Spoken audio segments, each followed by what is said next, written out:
to Watch is an intimate look into the lives of prominent and influential women leaders from around the world and the challenges they faced on their journey.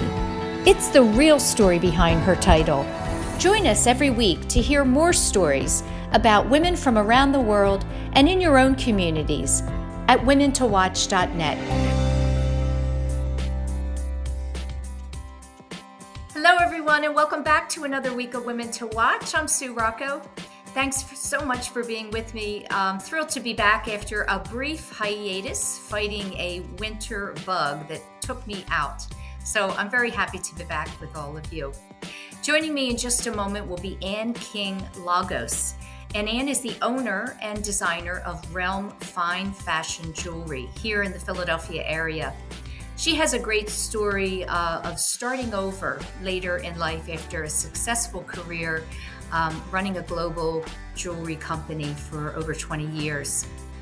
As always, stay with us as we go into the breaks where you'll hear from our exclusive watch team of corporate partners bringing you some news and education from their industries. And I invite you, as always, to subscribe to our YouTube channel at W2W Media. So now I'm very honored and excited to welcome to the show Anne King Lagos. Anne, welcome to the show. Thank you, Sue. It's lovely to be here, and I'm really honored to be a part of the community that you have created of the amazing women. Oh, thank you so much. It's such a treat to have you, and we have a couple of mutual friends, and I'm glad that we connected and we were able to bring you in during the holiday season, which I know is an incredibly busy time for you.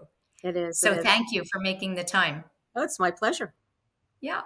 So, when I look at your life story, one of the things that struck me as interesting is when you talk about yourself as a little girl and describing yourself as a tomboy, which when I look at myself as a little girl, I was the complete opposite of that. Tell me about your life growing up in Peekskill, New York, as that little girl, and what kind of things were keeping you so hands-on and busy? So I loved the area. It's the Hudson River Valley in the lower Adirondack Catskill Mountains. And I mean, we would ride bikes for miles, just scramble through the woods, lakes and streams and all sorts of animals, fish. I mean, I just had a wonderful time. And I grew up in a small neighborhood with probably like 20, young kids together of all ages, but certainly kids. And what was the community like? It was a time when you didn't have to lock your doors at night. During the summer, we often left the front door open, just the screen door was there. We were very neighborly. It was a time when your neighbors really helped raise each other's children. I would go after school to my next door neighbors because she was a stay-at-home mom. My mom was a teacher. So I would go over there after school and play with my neighbors that lived there. They were two boys, one my age, one 3 years younger. I'd often have dinner there. I had my own seat at the table. We played together all the time, and certainly with a lot of the kids in the neighborhood. So I was very, very active. Very active. So I know that your mom was one of the greatest influences in your life as far as introducing you to the arts and design and beauty. And I love the story you told about you didn't really notice it until one day mom decided to re-wallpaper your bedroom and you came home and you took notice. You remember that story of taking notice to the beauty of the transformation of your bedroom. And would you say that that was the very beginning of your interest in just design and beauty in general? I don't know that that's true. I just know that it's such a vivid memory. And my mother was constantly upholstering furniture, painting, making curtains, my clothing, hers. And so, my parents came from a much lower economic income upstate New York, from farmers. And so they grew their own food. They made their own clothes. They were very, let's say, handy, but it was a necessity. Very different than the world we're living in now. And, it was just something that was around me all the time. The story about my bedroom was she took me to pick out the wallpaper.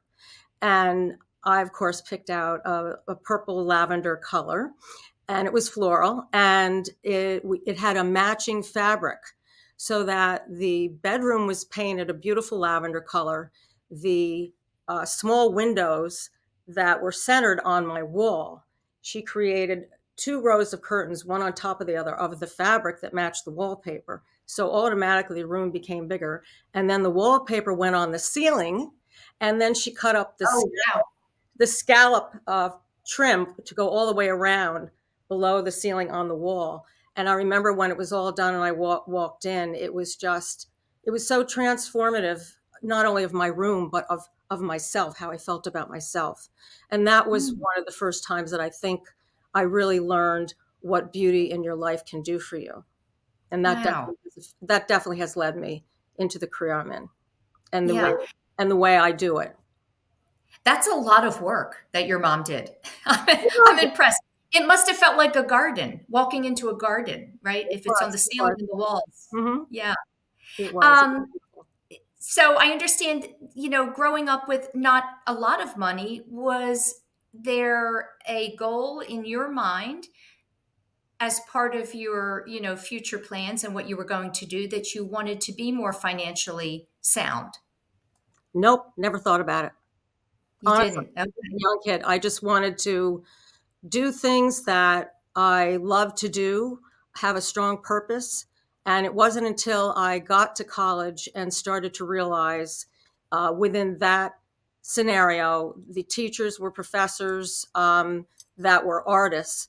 And in the art world, it was very different than being in the fine jewelry world. So after I got out of college, I entered naturally the art world, since I was sort of groomed for that. But I found it to be, that's when business really I started to understand that sense of what that meant. The gallery owners at the time, they would only do consignment. So basically that meant I was being the bank.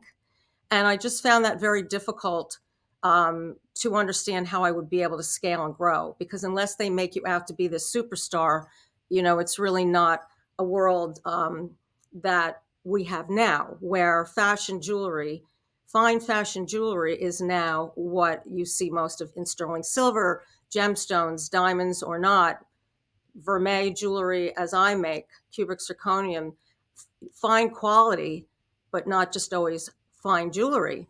Whereas before, jewelry was always ruby, sapphire, emerald, diamond, and that meant it was very small because you can't afford big quality stones.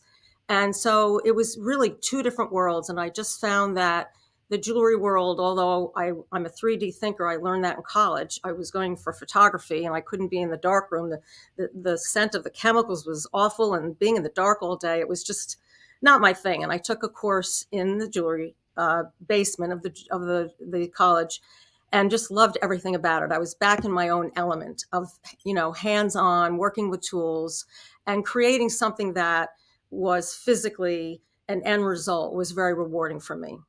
Yeah, remind me, I believe there were some art teachers in your life growing up that really kind of, um, took notice to your skills and abilities and encouraged you to follow that career path. Is there anyone in particular that you remember? Oh, Mrs. Petrosich and Mr. Gould, they were in my high school. And I was very fortunate to go to a great high school. We had all sorts of different, sculpture, ceramics, advertising design, architectural design, photography. I mean, it was really pretty amazing in a high school to have that, and especially way back then. And so that sent me off. I knew I wanted to go to art college. I was very much on the path. And that was really where my focus was, not necessarily making money. Um, Certainly, I'm definitely a person who is um, practical and driven, and so I think that those traits actually helped bring it around when it was time that I needed to understand that I wanted to make it a business. Right. And I think often young people who they know they want to go into the arts, there's so many different areas of art and design. And so you initially thought about photography. Remind me, where did you go to college? I went to what was called Philadelphia College of Art. It is the turned to become the University Arts, and now it is closed. Oh, 150 it's year old close. institution, just closed this Okay. past year. Yeah. And did you explore different avenues while you were there, or did you go from photography to falling in love with the jewelry design? Well, your first year, you need to take the basics, which are the 3D drawing and 2D, along with a lot of electives. And the electives, they make you go into different departments to try different things that you wouldn't even think you would want to try. And so that's what I did. And that's how I fell into the jewelry world. Okay. So tell me about your time at QVC, which came fairly soon after graduation. So QVC actually was my third company. I started doing custom work out of school just to get you to the path. And then I ended up in the craft world and didn't care for that and switched into the fine jewelry world and went into the International Trade Show in New York City, where the fine jewelry world does exhibit. And there was a gentleman that was the head of the show that was creating the new designer room. And it was for people like me that weren't the traditional style jewelry. He went into the craft world, and would go to the craft shows actually, and bring people into his world. And I met him and got in the show, and it changed my world. It was the J.E. Caldwells were there, the Bloomingdale's and even Marcus's were there, as well as all of the fine jewelry departments and stores around the nation. And so once I was there, I met Steve Lagos, and as the story goes, we married. And for 23 years, we had a great run. And during that time, I was on QVC for 12 years. So, really, that time in your life was probably such a pivotal time for you in learning the business of jewelry and developing a brand, right? Did you ever feel a little intimidated? It's a highly competitive industry. There's certainly big names that have been around a very, very long time. What kinds of things were you saying to yourself to gain the confidence that you needed to separate from a lot of those larger, well-known brands? I think it was really the fact that I had met Steve at a pivotal time. And together I had Ann King Design, he had Stephen Lagos. Once we married, after 3 years of being together, we put the business together and changed the name to just Lagos. And our strengths during those 3 years, we really learned what our strengths and weaknesses were. And each of those areas, we complemented one another, which was a great asset for us and really got us off the ground well. He's amazing at the bench. Even though I sit at the bench, I'm more into like making sure the details are right, where he's into building settings and, setting gemstones. And so it really became quite a partnership to be able to create a brand that we could grow into an empire, and did. And did. Yeah. Listen, we're going to go into our first break. And when we come back, I want to talk about your parting from Stephen, and you ended up divorcing and then having to reimagine your life all over again. Mm-hmm. Stay with us. Stay with us for our watch team members, and we'll be back with Ann King Lagos. We'll be right back. Hi, my name is Christy McCaffrey. I'm the founder and owner of Be the Good Media, and I'm here to share some good news with you. Today, I wanted to share with you about a woman who is truly doing meaningful and impact-driven work in her community. Her name is Corinne O'Connell. Corinne is the CEO of Habitat for Humanity Philadelphia. And as CEO, Corinne and her team work to make sure that every person in our city has a decent place to live. I was truly inspired in speaking with Corinne on my show because it was just so clear how passionate she is about making a meaningful impact in her community and in the lives of those she serves, not just today, but for many more years to come. You can hear more of my conversation with Corinne at bethegoodmedia.com, and there you will also learn more about how Be the Good Media helps to amplify impact-driven missions and causes.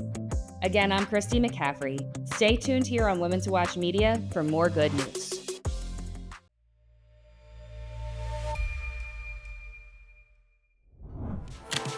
As a female-led organization, you have to bring it every single day. We're a mashup of sort of right and left brain. So we're not just doing management consulting. We're not just doing creative services. We're not just producing an event, but we're bringing a comprehensive solution to our clients. And because of the way we approach it, we end up being bought into what it is that we're doing in a way that we truly have as much skin in the game as our clients do, whether it's bringing affordable internet to communities across the Caribbean, or it's helping Comcast with their Internet Essentials program, which is something we've been very proud to work on, or it's helping the NFL celebrate their centennial season by getting 1 million people to give at least 100 minutes to causes they care about, or helping the city of Philadelphia win the World Cup. So what's next for us? Well, we just hit just over 100 employees. I think we are at that tipping point, and I don't think there's anybody that does it better than we do. I'm Maggie Wilkinson, CEO of Athena Global Advisors, a company that is proudly based in Philadelphia.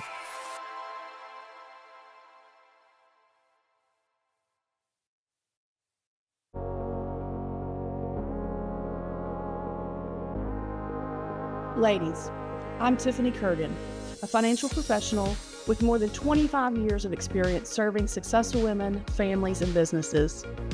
Here's the reality. You don't have to be the one managing your family's finances to take ownership of your future. But if you want true confidence about how everything is going to play out, you do have to take part in the process. That doesn't mean digging into the weeds of your finances when you don't have the time or desire. It means elevating your awareness of your own circumstances. It means having the bigger conversations so you're empowered when you need to be. Let's bring confidence to your family's future without overwhelming your time. Call my cell at 903-520-2709. That's 903-520-2709. Or visit Johnson Financial Group on our website, www.jfg.cc. Not .com, www.jfg.cc.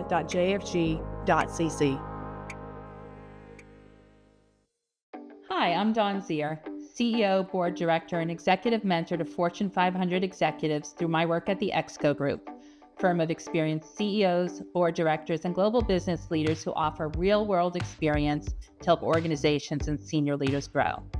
Today on Leadership Watch, we're going to talk about being in the driver's seat of your career. No matter what stage you're at in your career, you need to grasp that you are in the driver's seat. Understanding from day one that you and you alone are responsible for your career is critical. After all, why would you hand your career over to someone else to manage? There's no one as vested in yourself as you, and the ugly truth is that most managers are focused on execution rather than team development. So how can you ensure that your career stays on track? First, make sure you have a clear set of agreed upon goals that are measurable, and if priorities shift, rewrite them with buy-in. 2, if you see something that can be improved upon or automated, don't wait to be asked, just do it. This is good advice for tech-savvy millennials and Gen Zs who can help lead the way with AI. 3, don't insulate yourself. Get to know other parts of the organization and network both internally and externally. Feel free to drive outside of your lane. And 4, while your career is yours to own, don't go it alone. Identify sponsors and mentors. Also, it's important to make self-reflection and self-assessment a habit. Think through where you want to be 5 years from now and create a roadmap for yourself. Does your current path get you there? Are you passionate about what you're doing? Do you feel challenged? Are you learning? Do you feel respected? And importantly, are you a cultural fit? And is the company a cultural fit for you? If you answer negative to any of these questions, it's likely time for some course correcting. Please follow me on LinkedIn at Dawn Zier. And if you're a senior executive looking to grow in your career, check out excoleadership.com to learn more. Welcome back to the show. I'm joined this week by Ann King Lagos, and Ann is the owner and chief designer of Realm Fine Jewelry. It's the perfect time of year to have you on the show because obviously this is an incredibly busy time. I can't believe I got you to sit down with me because it's the holidays and people are out looking for gifts. I wanted to start the second half of the show and have you talk just a little bit about your ending divorce with Steve and really having to face a new life for yourself, kind of a second chapter, and what you went through mentally to to make that happen with the kind of confidence that you've had in creating this new brand? Confidence, huh? So Well, you had to, yes, it's there, right? you need to Where dig. do you go? So, it's interesting. It was a devastating time. It was like a tsunami because my daughter was on her way to college. So I was becoming an empty nester. In leaving the marriage, of course, I had to leave the business. And that meant I had this other family that I had been with for 20 years, 23 years, the people that work there. And my best friend, since I was 19, passed about 5 days before my divorce went through. So it was, things just kept coming at me. My parents were gone. My in-laws were like my adult set of parents. My parents were old enough to be their parents, really. And so I was very close with them. And they lived here. My parents lived a good 3.5 hours away. And being older, they weren't here that much. They would come into my life and see it and be a part of it. But then after a weekend, they would leave. Whereas my in-laws, we talked every day. And, they were very hands-on too. So my sister-in-law made my wedding dress, and my father-in-law would help me with the trade show booth, building things. And so I had a wonderful, wonderful gift of great in-laws and family. And so, when it ended, it was, it's amazing how quiet it is in every way. Mm. It was almost deafening. And I think you and I were talking the other day, and I told you that I don't read much. I love to read, and I'm a good reader. Well, when I remember the first day I got up, I decided I better pull out all those books that I had, and I found that I was reading several books at once, which I didn't even know you could do, which I'm sure I was a reader. And I was amazed I was doing it, and it was wonderful. But it wasn't enough because, I am always on the go, and I do love creating things with my hands. And so I decided, I thought about my mother and the things that she taught me, and she would often say to me, Anne, just get up and get on with it, because Oh, you go through, that's good old-fashioned advice. yeah, Get well, up being and old get on with fashioned, it. after you go through your Yeah. little pity party, which you can have, but the shorter it is, the better, because you're eventually just going to get there. So you might as well get there now. So, Yeah. I grew up with that advice, and certainly we need our pity parties. I mean, come on, but Well, that's a lot. You went through a lot. That's a lot in a short period of yes, time. There's no need to pretend it doesn't happen. You oh, have to not at all. grieve the loss. Yeah. But I wanted to get moving. Movement is so important in life in many ways. And I Mhm. wanted to get moving somehow and find purpose again and belong. Those were things that are very important for me as an outgoing person and someone that works. I love being on a team. It is something that I really needed, and I needed to get back to that. So, it almost, I was on QVC still, and that was just diminishing because the web had really taken over. And, What year was that, Anne? What? so I left QVC, I believe it was 2012. And during that Okay. year into 2013, I started Realm at 2013. I was developing where and what it was going to be. And so 2013 is really the beginning when it was sort of ready to be put out there and move forward. Yeah. And Okay. so, it was, a wonderful experience, but it just wasn't working anymore. And everything I was doing in every company I've had to design for others. Whereas Realm is the first company that it's all organically grown, and it's grown because of the women that surrounded me when I was so down. Women I didn't even know that we invited some friends to the studio, and they brought their friends. And it was just an incredible moment to really, have this entity that I was building, come alive and really, Yeah. have a reflection of what people felt about it. And I remember someone yelled, "Oh my God, I feel like an empress," when they had something on. And the realm has a lot of fun and intention to it, in that it's about my maiden name King, and so all the names of the collections have to do with royalty. And princess, queen just wasn't working for me. And someone said empress, and I said, "That's it." And I do That's a believe great word. it is a Yeah. great word. And Yeah. I do believe that we're all empresses and emperors when we're born. It's the world that coming at us that takes us down. And we've Mm. just got to get up and get back on Yeah. our throne. Yes. Tell me where the name came from. Where did that originate, or where were you inspired for the name? Of Realm. Yes. So Realm Fine Fashion Jewelry is actually the name, and Realm, the dictionary definition that I enjoyed and felt was fitting, is to it's a kingdom or community coming together. Our realm. And fine fashion jewelry is because it is fine jewelry. It's solid sterling silver, nickel free, 18 karat gold vermeil and rose gold vermeil and black ruthenium, a platinum alloy, are what I plate over the silver. And then our stones are not diamonds, they're CZs, cubic zirconians, full cut faceted, just like diamonds. But the jewelry is actually made where a lot of the fine jewelry companies, the high end jewelry companies, same master jewelers are making it. And so it is actually, we like to say that it is fine jewelry made in the fine jewelry method. It's just not solid gold and diamonds, and neither are the prices. Nothing is fake. It's all hand set. The prongs have to be tooled, each prong, 4 prongs to a stone, tooled 6 times. That's very labor intensive. So when you have 100 stones in one piece, you can see why the prices are not $60. Yeah. Tell me about, I'm so curious about the process. How often are you turning over and creating completely new designs? So, what's a typical week from design to the actual product being for sale? So since I'm not in stores, we are event driven. We have a whole different calendar and schedule that we work by.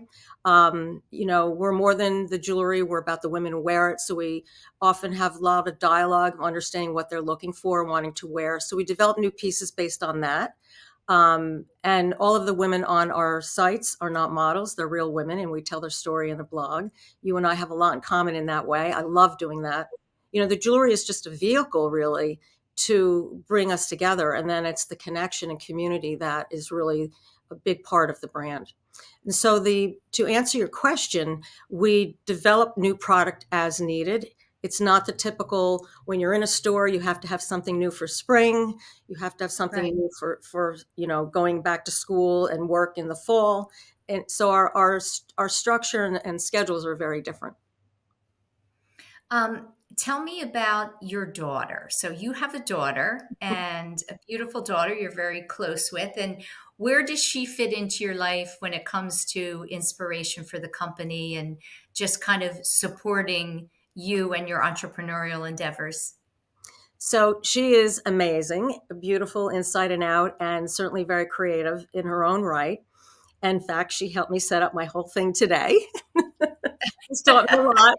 We were all The young tech person. FaceTiming me on my screen, and she's like, "Move, move, move."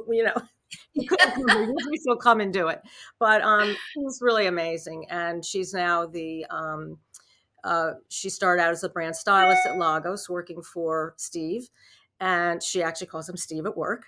And she's been the first assistant designer now in working with the collections. And then with me, she will come and help me with my videos, the things that I really am not strong in that she is. Again, we all tend to work with the complements of our strengths and weaknesses, which is wonderful to have. Yeah. What is the most challenging of running and owning this company? And how many employees do you have, Anne? I actually have independent contractors that Okay. are very creative in other ways and have other businesses. And we work together a few days a week each together. We have our set days. And in that, we are event driven. Probably the biggest challenge is getting the events. Once one is over, where's the next one? But now that we're 11 years old, we've found our niche and market, which is really working well. And it really coincides with the brand intention of supporting and uplifting women. Yes. And are there things that you're involved with outside of Realm, with regard to women's organizations and groups that are here in the Philadelphia area? I do belong to NABO Philadelphia, which is pretty amazing, and also WIN, Women in Investing. And then I do a lot of charity work within women's networking groups, a lot of the Chamber of Commerce's. We also do the Women's Power Lunch, which Joe Colantonio, you should interview her. She's pretty amazing. And so a lot of the networking women's groups reach out to me, and we find how we can collaborate, which is great. Yeah. If I were to ask you what you're most proud of, both personally and professionally, where you stand today, what would you say? Probably my daughter, you know, she's my greatest creation. So, I have to definitely say her. And in business, I think for me, creatively, I think I've created, I think I'm an amazing designer. I feel very confident and good about saying that. I like to tell my accountant, I'm an amazing designer. And he's like, okay. I said, oh no, you don't understand. You don't understand, because I'm the exact opposite with finance and math. So Oh, you tell your accountant. I wasn't sure what you said, your yeah, accountant. Yeah, he needs to know that. yeah, yeah. Don't count on me. Right. Just tell me what to do. Right, exactly. And, Anne, my last question for you, because a lot of women tune into this show and they listen for lots of different reasons, but very often they're sitting on their own dream, an idea, wanting to start something new, whether that's their first venture or second act later in life. And I'd love to just, have you leave them with some bits of advice. What has been helpful for you both emotionally and from a resilience standpoint? And then what is your mantra during the challenging times? What is it you say to yourself to get you to keep moving, as you say, that's so important? Well, I will tell you that my mother really taught me three important things. And one is to certainly, you don't have to tell your age. I do. I'm 70 and I'm proud of it, because it doesn't define you. It doesn't matter what other people think. It matters what you think. And you can do anything you want to do, no matter what. Just have to, come together and apply yourself in the ways to make happen what you want to have happen. The other one was she taught me to dream, because dreaming, helps you not necessarily fantasize in a way that isn't real, but those thoughts will lead to you to a focus that will help you move on. It may not look the same as your dream, but it will help move you forward and pave the way. And the last one is aesthetics, that beauty matters. Beauty matters in your life. It makes a difference in how you feel about yourself, and it makes a difference in how you look and go out into the world. And that matters. Yeah. Well, you're doing something right because you look amazing. Oh, thank you. Thank you. And You look amazing. I must say, what I say to myself is to reign thoughtfully. Again, a play on our royalty and realm and being an empress, because when you reign thoughtfully, you lead with kindness. And I actually have a bracelet I wear every day that is in our four shades of realm, the four colors. I have on the gold and the black ruthenium today. And it says on it, simply reign thoughtfully. And it's a gentle reminder when you look down on your wrist to lead with kindness. And you will be able to make the positive change you want to see in the world, one woman at a time. And that is powerful. Great advice. It's a great, great way to end the show, Ian. And I wish you such success as we finish out the holiday season. And I hope to you. Meeting you in the new year. Oh, we will. We're going to get together. We will. Thank you, Sue. Thanks so much. Thank you. Holidays. Stay with us as we go into our last break, and I'll be back to close out the show. Children's Hospital of Philadelphia has long been ranked as one of the best children's hospitals in the country. In our Women to Watch at CHOP series, we'll meet the women working to preserve this best-in-class pediatric innovation. Let's meet Executive Vice President and Chief Financial Officer, Sophia Holder. Sophia, just take a minute to kind of introduce yourself to our guests, tell them a little bit about where you came from and how you ended up in this role. Yes, and thank you, Susan, for just the amazing work that you do to inspire women leadership. I would still call myself as new to CHOP. Started just over 3 years ago, and I'm honestly in my dream job in an organization that is focused on delivering and innovating care for children. And so it's hard not to find joy in that space. My career in healthcare spans many years, starting in the adult side and now on the pediatric side. And I'm just really thrilled to be with you today. What advice would you have for our listeners and our viewers listening to you today? So I would offer two pieces of advice. Focus on continuous learning. Be a life learner. That's the frame that I often use with those who work with me and for me. Stay updated on industry trends. Continuously seek opportunities for learning and growth. Knowledge is power in any leadership role. I think the other piece of advice I would give is model authenticity. Be authentic and true to yourself. Authentic leadership builds trust and loyalty among your team and your peers, foundational to building effective teams and supporting cross collaboration and partnership. Thanks so much to Sophia Holder for joining us. Stay tuned for more Women to Watch at CHOP.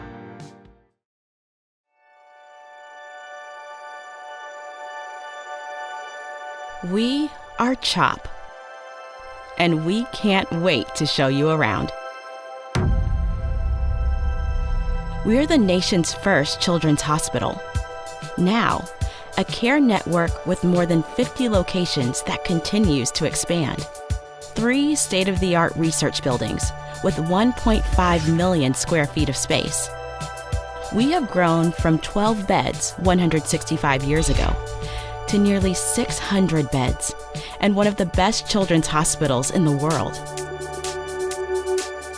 We have a level 1 trauma center, 11 floors of patient units, more than 20 operating rooms, first of its kind delivery unit for babies with birth defects, a separate cardiac operative and catheterization suite, and places to learn, like our internationally recognized simulation center. We have trained generations of leaders in the field of pediatrics. We are world leaders in medicine, surgery, and science. One of the top recipients in NIH funding for pediatric research. In this building, pioneers in CAR T therapy, mitochondrial disease, brain tumors, hyperinsulinism, and other rare diseases. Here, groundbreaking work in fetal surgery, genetics and genomics, and neurology. In our newest building, leaders in social determinants of health, clinical informatics and epidemiology, autism, trauma and injury prevention.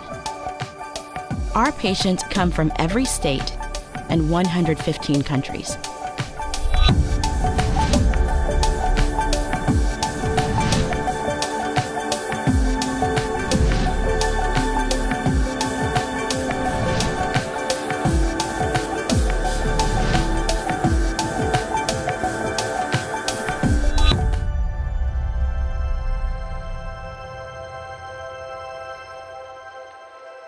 Meeting these challenges requires the best and the brightest. We are passionate about pediatrics. We are motivated to make a difference in the world and in our community. We are a team. We are CHOP.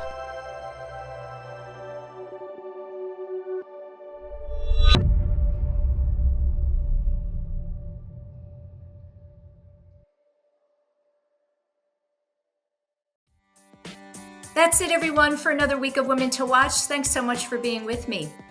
I wish everyone a wonderful holiday season and a Merry Christmas. We're going to be taking a brief hiatus so that we can all spend time with our family and friends for a couple of weeks. And we'll be back with a tremendous lineup for 2025. Thank you also to our sponsors and our Watch team members for helping us to bring you the show each and every week. Take care, and I'll see you in a few weeks.